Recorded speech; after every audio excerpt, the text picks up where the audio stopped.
The "I'm not good enough" wound might be perceived as someone who is greedy, because it appears this person wants more and more and is looking for perfection. Or maybe it's just a feeling of constant invalidation because you have to be more and nothing is ever enough. This wound is constantly out looking for acceptance and love that you never got from the caregivers you had who were supposed to love you. Or maybe, in your case, this wound originates from society's standards of perfectionism and appropriate status you should be in.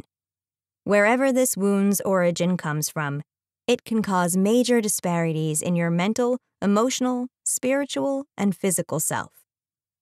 For example, when I was interning as a therapist, I ran into a client who suffered from a disease called multiple sclerosis.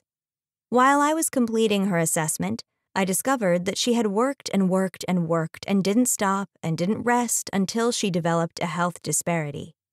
She was a single mom who worked many jobs. She threw herself in school all at once for many years and never gave herself a break. Her body became exhausted.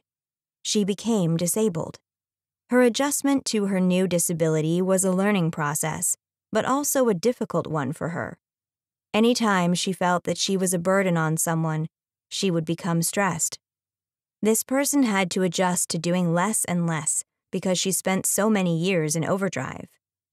I caught the "I'm not good enough" wound vibe from her during the initial sessions.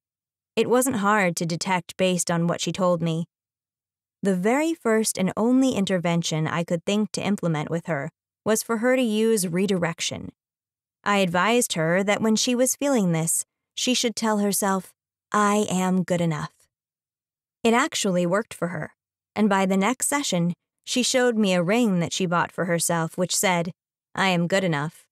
Now, this was just the beginning of her healing journey, but I'm glad I was able to start it off that way.